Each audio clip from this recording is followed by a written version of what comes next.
Hey guys, how are you? Welcome back to a new podcast episode. We have James Hetherington here. He is an IPF Worlds competitor, probably soon, and he competed in Asians powerlifting competition, and he's done many powerlifting competitions. He's done rugby competitions, and he's here as my guest. Let's see how he will perform. Thank you very much. I appreciate it. So, are you enjoying here? Yeah, I mean, I've been in Dubai for, 18 months now. I moved out sort of beginning of last year. I've been coming here like on and off for the past 5 years or so. So my fiance's father has lived in Abu Dhabi for the past 18 years. So we've been visiting, but made the decision to move about a year and a half ago, and best decision. So, you're now honestly. living 100% in Dubai, yeah? Yeah, 100% in Dubai. So yeah, I have been for the past 18 months or so. And So, what do you think plan about to- Dubai? Underrated or overrated?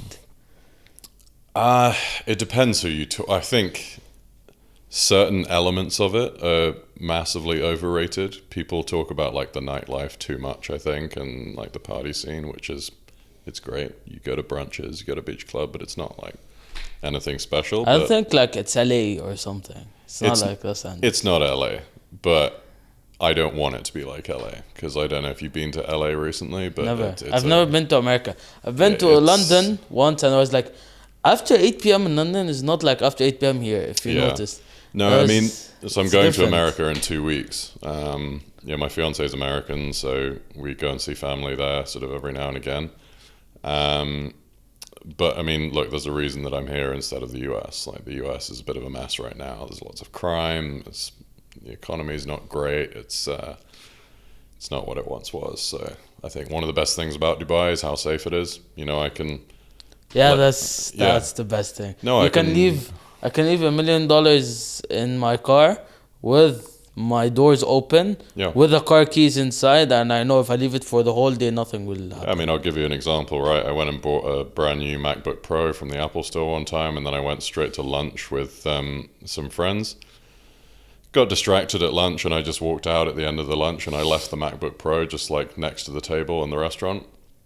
Realized probably like 5 hours later, and I call the restaurant. I'm like, "Hey, I left this," and they're like, "Yep, no problem. We've got it. You know, come pick it up." Like, no one That's touched it. crazy. They just had it behind the desk, and then they just gave it back to me. So it's So, great. where are you exactly from? I am from Oxford, England. So I was born and raised there. My mother is Scottish. My father is English. I grew up in the south of England, in and around Oxford for the first, as I was saying, like. Have you ever visited Birmingham? How I visited Birmingham? Not really. I've driven through it. I've been around it, but I don't know if you've heard. It's not like the most Yeah, it's well-reputed place in the UK. So, yeah. Why do you ask? I don't know about the reputation of it actually. I've been to London, Birmingham, and I've been to a city. I don't remember what's it called. I was in like the south, but someone explained to me like London. I don't remember what exactly. Like north is like the rich, or like the south is the No, rich. the south is the rich. Okay, something like that. Yeah, most of the wealth in England is in the south. So London, and then what's called the home counties. So they're all the counties that are immediately around London, the ones that neighbour it, and that's kind of where most of the money is in the UK. Obviously, there's like pockets of But wealth in actually, I places, but- noticed. I don't know if you noticed, but I noticed personally that here in Dubai, I don't see as much weed as in England. I've well, seen no, it because I personally. mean it's more tightly controlled here, right? I mean, Yeah. CID have got a pretty close job. monitor on it, and you don't want to mess with those guys. So, but to be honest with you, as someone who's not really into drugs or that scene, like I'm happy, you know. So what's the best thing about London, or what's the least favorite thing about London? I'll be honest with you, I hate London, man. I Well, never. you've been there, of course. Yeah, I've been there, but I'm not from there. And I never really, I worked there before I came out here. But I never really lived there for that long. So I lived in London for probably like 6 or 8 months when I started working there. And then when COVID happened, I moved out of the city and just like commuted in, because I just never really liked the place. Like it's so spread out. It takes so long to get everywhere.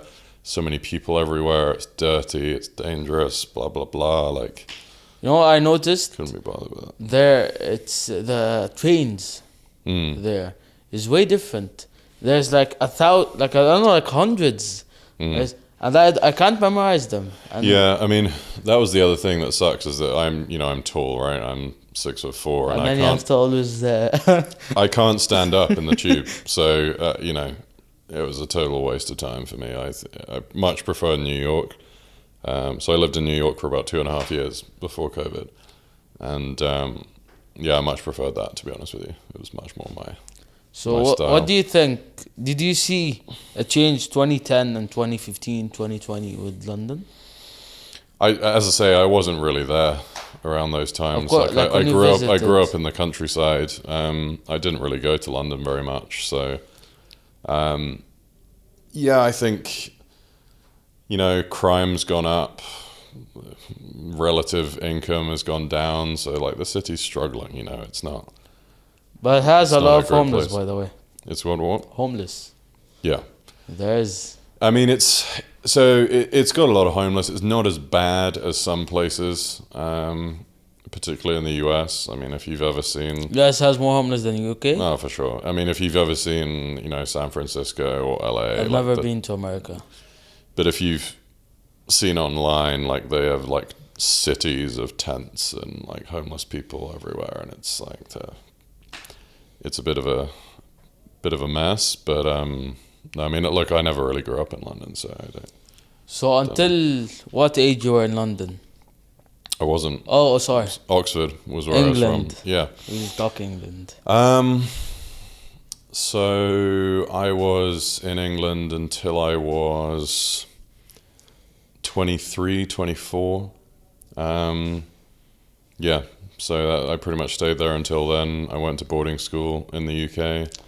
And then, as I say, when I met my fiancée, who is American, we met in the first year of university in Oxford, and kind of after we then left university, we moved to the US, and that's kind of the first time I really left the UK. I'd lived a couple of months in Germany at language school and like other places, but I was pretty much in the UK till I was like 23, 24, and then I left. But I always wanted to leave, I think.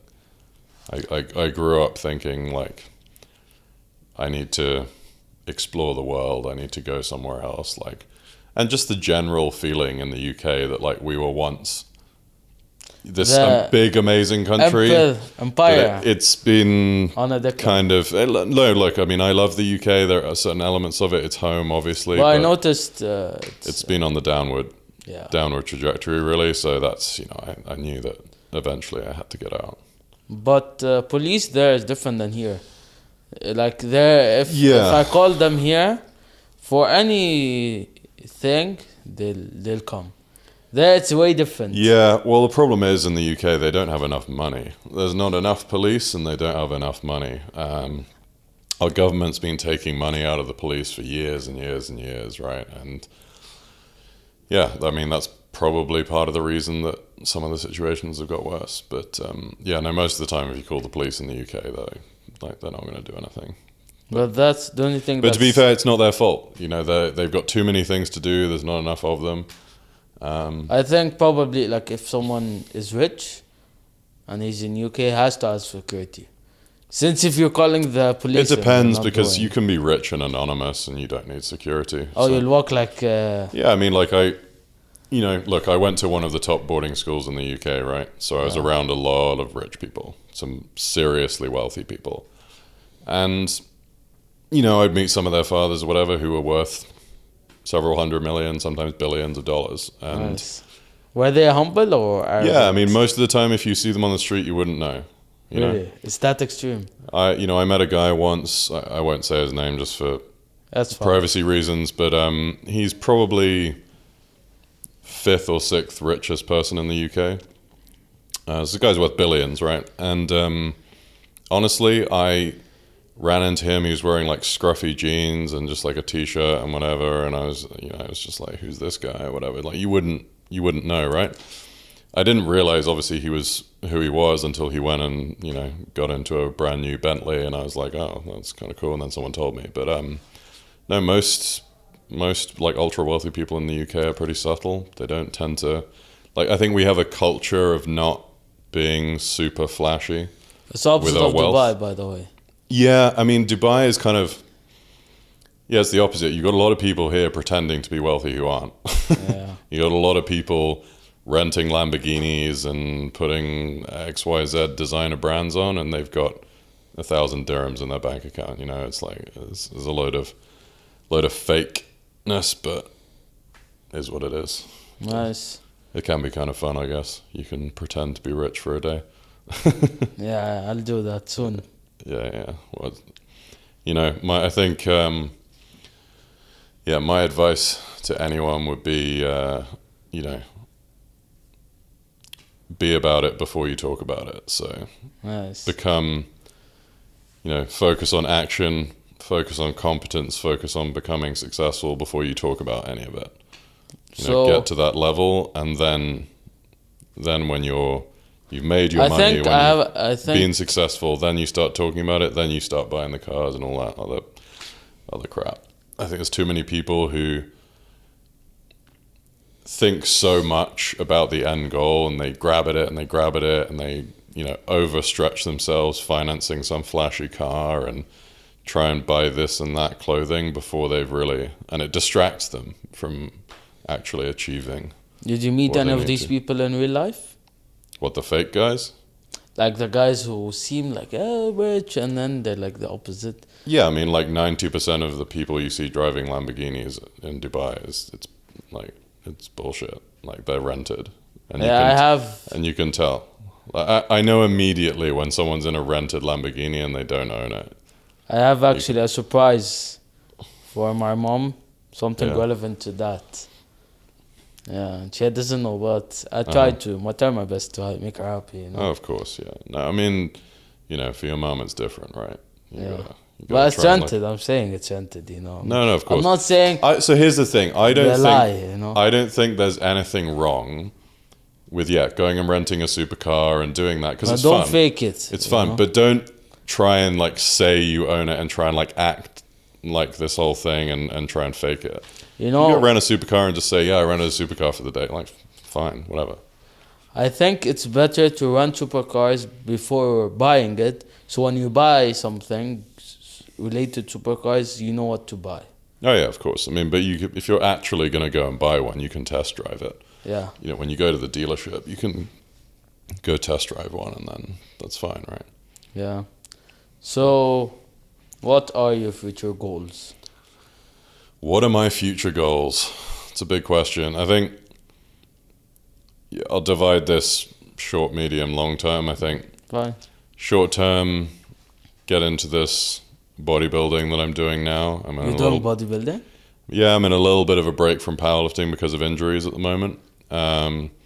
So going through this initial kind of recomp / mass phase, and then I'm going to be doing a cut this year as well. So fitness wise, go into that, see how I do with that side of things, and try and achieve that. Work wise, continue to work my way up the ladder, keep boosting that salary, keep boosting that responsibility. I think, I'd like to make partner in my firm by the time I'm in my early 30s. So within the next kind of 3 years or so. 3-4 years, we'll say. And in the long term, just have, I think, achieve a level of success where I can pretty much make the choices I want to in life without being hindered financially. Nice. Get to that kind... Like financial freedom. Yeah, exactly. But I don't necessarily mean in the sense of like I need freaking 30 different Ferraris and a massive mansion and whatever. I more mean just go into a store, never really check the price of what I need to wanna buy. do that so bad. Make sure annoying stuff. make sure my wife is comfortable. If I have children, be able to put them through private school. That's actually a question I was gonna ask you. Give them stuff like that, and I think just just not not to have money as like a central stress point in my life. That's really what I mean by that. I think there's a certain level of income you can reach where kind of your bases are covered, you're comfortable, you don't have to think about money, and all the rest is kind of window dressing, right? It's just like how fast your car is, how big your yacht is, all of that stuff, which doesn't really matter. So I think, fitness goals, get back to powerlifting, get back to a elite level in that. Professional goals, be one of the younger partners in my firm, achieve a comfortable level of financial living, make my wife happy. So will you ever get kids? I don't know. Truth be told, I think I'm 50-50 about it. I think for the longest time, my fiance and I didn't want kids. I think we thought it would limit our life too much. But I say now it's kind of 50-50 because I sort of think about getting to the end of my life and thinking, after 20 years, how will it be, and so on? Well, sort of, am I missing out on sort of one of the big things in life if I don't have kids, right? A lot of parents tell me it's one of the most profound experiences, one of the most fulfilling things you can do, and so would it be a waste to not have that? So I don't know, but I think, as I say, I'm 28 now. I'm still young. I think you still have time. I still have time, and I think a few years down the line we'll have that serious conversation. At the time she'll be my wife and I, and we'll have kids or we won't. But will you get married here in Dubai? Abu Dhabi. Will I get invited? You have to work on that. Why? You have to keep in my good books. Okay. You have to make the A-list. There's going to be a lot of important people there, so you've got to be on your best behavior. Will the sheikh come? There will be one sheikh. Really? Seriously? Not necessarily the sheikh, but there will be several people with excellency titles. There will be... So if I say the wrong things, I'll get... There will be millionaires, billionaires, Navy SEALs. That's good. I need money conversations, Yeah. Business. There'll be killers. There'll be I'm not businessmen. There'll be all types of people. Killers like snipers? Yeah, so I have quite a few friends who are ex-military, former Navy SEALs or Green Berets, and they wouldn't necessarily directly say it, but I'm sure they've, done the necessary action in the line of duty to serve their country. So they kill people? They're trained killers. I can't speak for them, but okay. I think if you've been a frontline Navy SEAL for a number of years, you've done tours of Afghanistan and Iraq, it's fairly likely you've killed someone. So they certainly are trained killers, but so I don't want to mess with you. I won't talk too much about it. Make you happy, so I won't die. What's that? I don't want to mess with you. I'm not a Navy SEAL, so I'm not one of those guys. But in case, in case. But something that's interesting is that some of those guys that I've met, some of the most dangerous people on the planet, people who've been through absolute hell. Yeah, I've heard stories that Afghanistan was... Yeah, but these people are some of the nicest, most compassionate, most... Serious? Yeah. Because I think when you've been through that kind of experience, I think there's a level of understanding of how bad things can get that you gain that gives you then an appreciation and a level of calm when you're in the normal world, right? So these guys are they're very straightforward, very just good, honest people. And as I say, some of the nicest guys I've ever met, even though they've been through some crazy situations, I'm sure. But yeah. So what date are you going to get married? Fine to talk about it. It's going to be like February next year, probably the first or second weekend. Okay, nice. Will people come from Desert Bible? I hope so. Will you like post on it?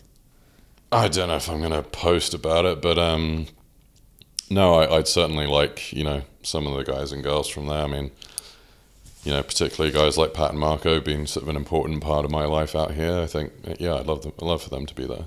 So, since I always tell you on Instagram, make your ex regret it and these stuff, do you have an ex? Do I have an ex? I have multiple exes, yeah. I mean, but look, I met my wife to be when I was 19 years old, so my exes are a long time So you were ago. like younger at that age. Yeah, we were super young. We've been together. Actually, this week is our 8-year anniversary. Damn, so 8 years. Yeah. We've been together a long time, but yeah. Does she train also at the gym? She works out, but she doesn't really lift weights much. She plays squash and tennis and So more like cardio fitness things. real sports, yeah. But no, she doesn't lift too much, but she works out a lot. She's a good athlete. Nice. It's how we met. We met in the gym at university. So I wanna guess how tall will your kids be, you know? I know. Just Everyone's asking. I look like her son, you know? Yeah. Well, I'm tall, but it seems like I'm short here. Yeah, I mean, I come from a tall family. My brother is taller than me, actually, by about an inch or so. He's 6'5". Is your dad tall? 6'3". Oh. So yeah, he's tall. My mum's about 5'8" as well. So for a woman, that's like relatively tall. And yeah, my cousins are crazy. Like my uncle's 6'6". My other cousin is 6'9".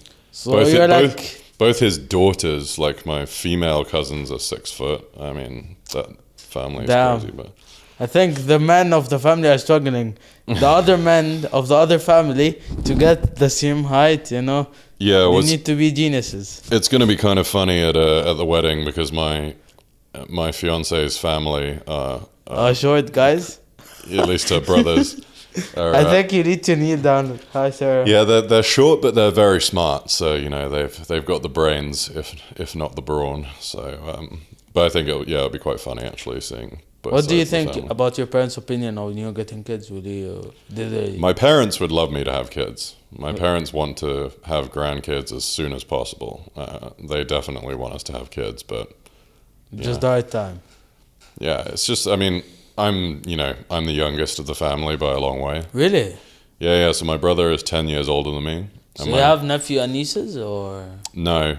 So neither my brother or sister have kids yet. So that's why my parents are desperate. But my brother, I think, will probably have kids in the next year or so. So you have one brother and one sister? Yeah, one brother, one sister. My sister's the oldest. My brother's the middle child, and then I'm the baby. Does your brother or sister go to the gym? Yeah, but he doesn't lift, so he does like triathlons and endurance stuff, So it's not marathons. like gym. Yeah, I mean we went completely different directions with our fitness, right? I mean so for perspective, right now I'm about 136.5 kilos. Damn. So about 300 pounds US. And my brother is 90 kilos. Oh. Or maybe even less. So he's like 200 pounds. So there's a big difference between me and him. But he's always been good at endurance stuff. He does like triathlons, ultra marathons, all of this kind of stuff. So yeah, we've always been a sporting family. If what other sports have you done other than powerlifting? So as I said, yeah, rugby was the main one. I did kickboxing and jiu-jitsu alongside that as well when I was a teenager. Thought I wanted to be a fighter. I think like every teenager does at some point. Found out that I really wasn't that good and spent a lot of time getting punched in the face by angry Polish men in Oxford and decided that wasn't really for me. But so kickboxing, jiu-jitsu, then I played, soccer, cricket, I did athletics, so track and field, like I did sprinted through javelin, played field hockey, I did quite a lot of shooting as well. Guns? Yeah, growing up, so if I give you a gun, you can use it? Yeah, no, for sure. So I did a lot of both rifles and clay pigeon shooting as well. My grandfather actually was in the British Olympic team for for shooting. So he was quite good, and I was the one who kind of inherited that talent. So I did a lot of shooting growing up. Yeah, I mean, those are kind of the main things. But powerlifting, I'd say, is probably the one I've been most passionate about. Will you do Power Meet 14? Nah, look, I mean, I think realistically, if I come back to powerlifting, it's not, it's going to be a while. I think. Why, man? I had an idea of you doing IPF Worlds. Yeah, I mean, I guess, I talk about my injury, like the tail end of last year, so I broke my back. What happened? What was the reason? So I have a fracture, what's called a pars fracture. So it's in my lumbosacral spine, so the base of my spine.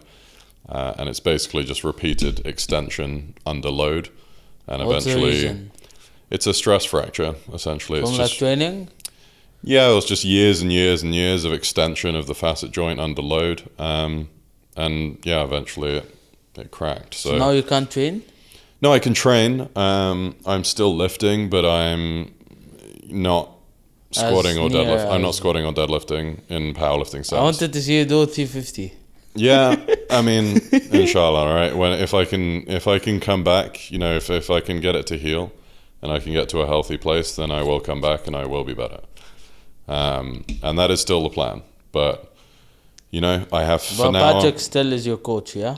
No, so Patrick's not coaching me anymore. Is he annoyed or is fine? No. I mean, he understands, these things happen. I think whenever you're chasing kind of high numbers and these kind of loads, things can happen. Yeah. So I'm actually being coached by a guy called Julian Fernandez, who's a pretty big time bodybuilding coach now. He was actually the guy who first got me into powerlifting. He used to be a powerlifter himself and then transitioned into bodybuilding. So he's now my bodybuilding coach. I've been working with him for about 6 or 7 weeks now. So it's very new. Yeah, very new. Exclusive for you guys. So I'm going to be doing this. I've said I'm going to do this for at least 8 months. Do a bulking phase, do a cut, and then see if I'm healthy at that point, and then at that point basically either return to powerlifting or carry on bodybuilding. We'll see. I think you can get under 110. Under 110, and You'll have six packs. I think that'll be pushing it. I don't think I want to get that small, to be honest with you. I think. But you have the face. I think if I go, I want to see what I look like at 120. And then assess at that point. Because you have to remember, I'm 136 and a half now.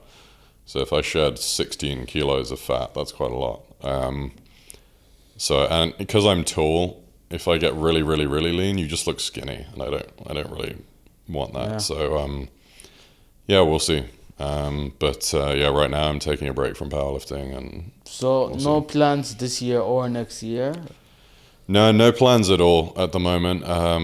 Because I don't want to commit to something that I then have to pull out of or whatever. So I need to get my back into a healthy place. And you visited a doctor, right? No, of course. So I'm working with chiropractors, working with physios, doing all that good stuff. Just doing the rehab, and then in the meantime, I'm just going to try and build some muscle, Health is your number one priority, right? What's that? Health is your priority. Yeah, I think it always has to be, right? I think it's not good if you're dying, and yeah, because if I reach middle age and I can barely walk, what's the point? You wanna keep going for a long time, and I think I would obviously love to achieve more things in powerlifting, but I've already done things that most people will never do. I've already lifted weights that most people will never lift. So let's talk about it. How did you do in Asians? That was your last competition, right? So Asians was a bit of a painful one. So I finished third. I missed my last deadlift to get second, which was a bit bad. And again, last year was kind of this frustrating cycle of injuries, right? I kept getting an injury, and then I would come back, and then I get another injury, and I was always why is this happening? Yeah, so I never really got. So my best total in powerlifting is from 2021. Seriously? Yeah. That was So like a long time ago. exactly. So I was kind of just, getting back, getting injured, getting back, getting injured, and I wasn't really progressing. And I think that it definitely became frustrating. And then I think, the most frustrating part is I finally got back to what was almost my best. And then The back, and I just, so that's been it. But yeah, look, hopefully I'm still 28 years old. I'm not old, right? So even if I have to take 2-3 years away from the platform, I come back, I'm 30 years old, I still have 10 years left in the Open. I have time. So why didn't you ever compete in an IPF Worlds? I just didn't have the opportunity. But if you had, would you do it? Yeah, I mean, look, if I hadn't had this back break, I probably would be going. You will do it?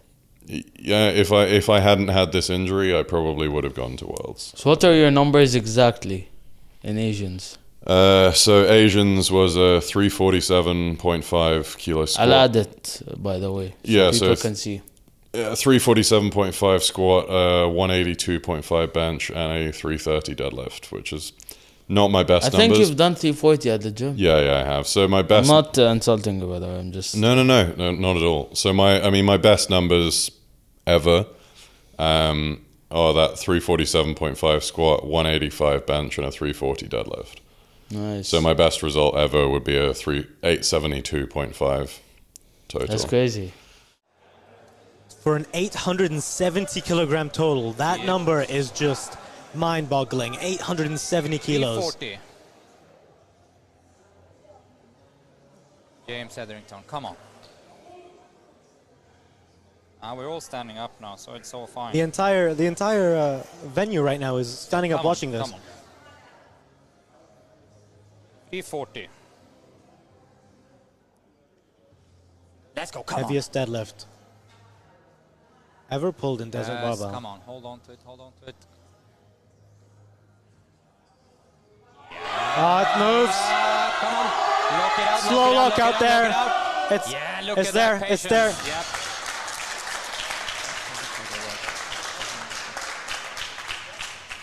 Three white lights, 340 kilograms.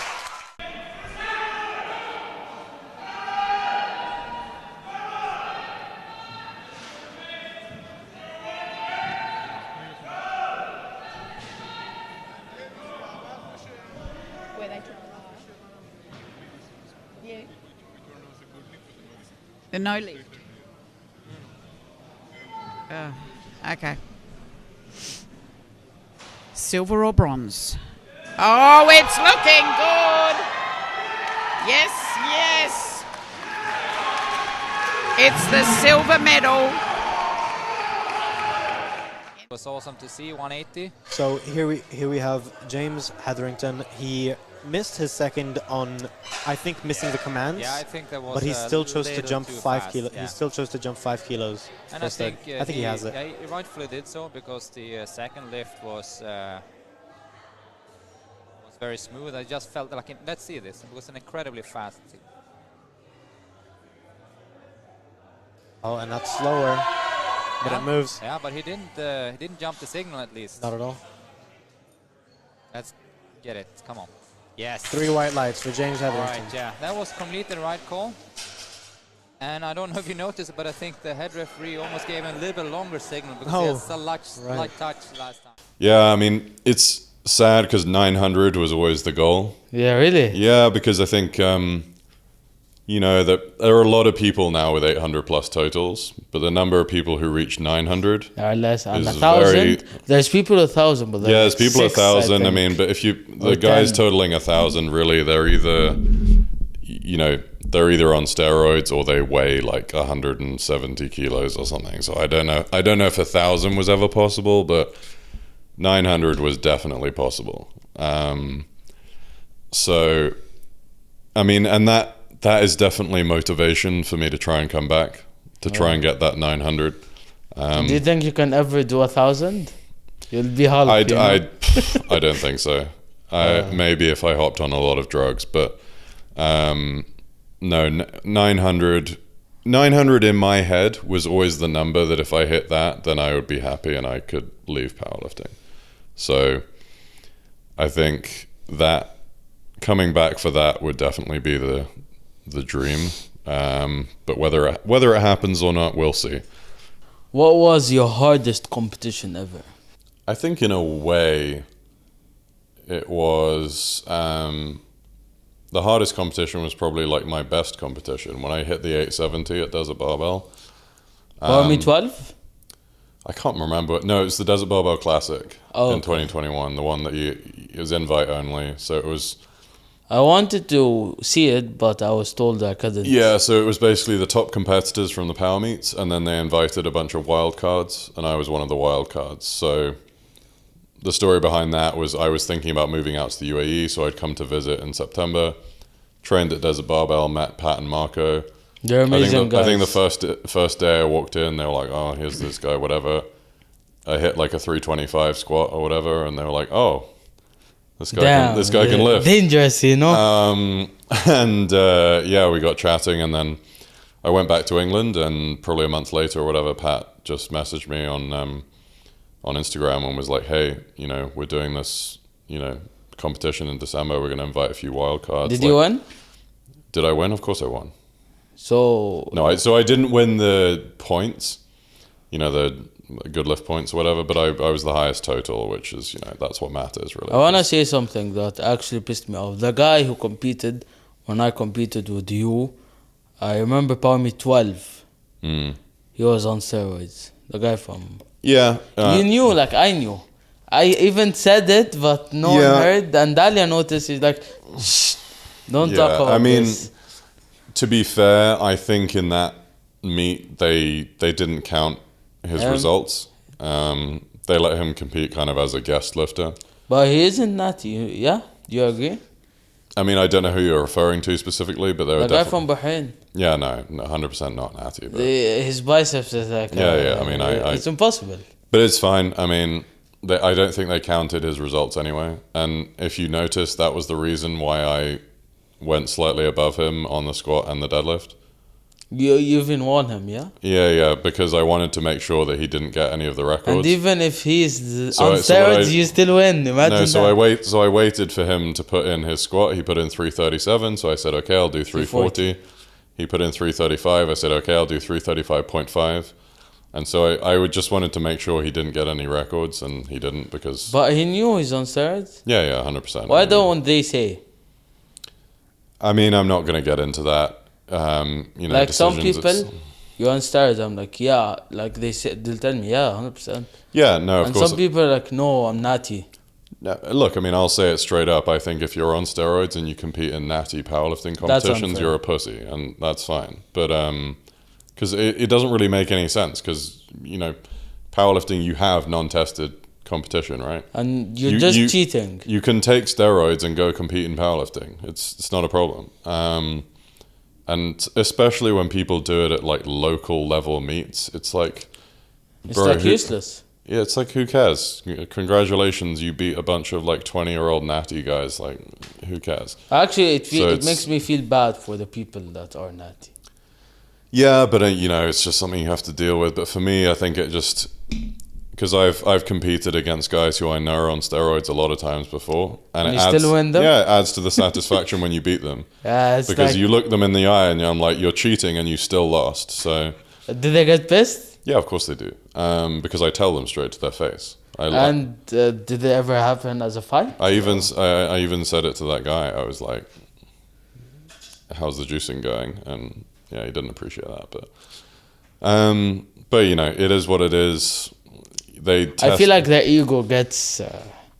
Yeah, but I mean, look, it is what it is. I think in general, in powerlifting, particularly here, particularly Desert Barbell, they do a great job of keeping... To be honest, Marco and Patrick are amazing. I mean, they're fantastic. I mean, what they've done for the sport out here is phenomenal. And I think, in general, they do a really good job of keeping things clean, keeping those guys like away from most competitions. So... I'm definitely not going to criticize them. I'm not going to criticize the local federation. I think in general, they're doing a really good job to grow the sport out here. And yeah, look, I'm hoping to be part of it. I want to help out. And grow the sport for the next generation here. You know what happened? My first competition, I was asking the judges, do they accept bribes? That's crazy. I had Amna, you know her, yeah? She's also a friend of my mom. She thought I was serious, and then they're like, hey, don't talk about this. And then the judges, they understood. I was like this, and then no, I can that's tell instead you, of joking. I can tell you, if you try and bribe me, then I'll be extra harsh on you. You're not gonna. Oh, I think you can. You will accept. If I give you $1 billion, you will. But it's stupid to give $1 billion for a competition. You know? Yeah, well, if you can afford to give me $1 billion for a powerlifting competition, you'll win. Then I think you've done just fine. But so, how was your judging at the last competition? I think it was fine. I think they seemed to be happy with me. So was that your first judging? First official. So I judged sort of, university competitions unofficially. But that was the first time I'd been sort of officially judging a legit competition. But yeah, I think it went well. I mean, I've competed enough times that I think I know what's going on. So did you get paid or no? No. Free? Yeah, of course. Really? That's right. I wouldn't want to get paid either. But Amna told me it's like $1,000 dirham. No, I wouldn't want to get paid, to be honest with you. Well, because the whole reason I'm doing it is to try and give back to the powerlifting community and to try and help people out. I'm not doing it for money. I just want to help out with the power meets, and I want them to get better and better all the time. So no, I don't need them to pay me for that stuff. Is no problem. Nice. Yeah. So you stayed with Patrick for 2 years training with him, yeah? Before leaving him. Yeah, he trained me about 1.5 years. Okay, that's good. Yeah. Do you think he's a good coach? He's a fantastic coach. Yeah. Honestly, no, I feel a bit bad in the way because I think he trained me for about 1.5 years, and I was probably injured for about 1 year of that. And then so I didn't give him much. He worked too hard, and then now you're not competing. You feel like I feel like I didn't necessarily. Yeah, I didn't give him my true potential, which is again like I would love if I can rehab this injury. I would love to come back and be able to give him that. Have you ever dreamt of doing 350 squat? Of course. I mean, if I come back, I will. 2.5, Look, I mean, the big squat goal for me was 365 because that's 800 pounds, right? Well, it's 363 technically, but okay, that's 800 pounds. Yeah, because I mean, when I was a kid starting out lifting and I watched Ronnie Coleman squatting, and it was. I think at that, if you reach to that point, you'll go meet Larry Wheels, and then you say, "Hey, I'm winning you." No, I met him a couple of times. Really? Where? Yeah, because he came to Desert Barbell to train a few times. I saw him there. And, was he humble? I didn't really speak to him much. I just sort of said, hi, how you doing? I met him at Dubai Muscle Show. Like I met you at Dubai Muscle Show. Yeah, he seemed like a perfectly reasonable guy. I mean, yeah. He's Larry Wheels, I mean. Do you think steroids are overrated? No idea.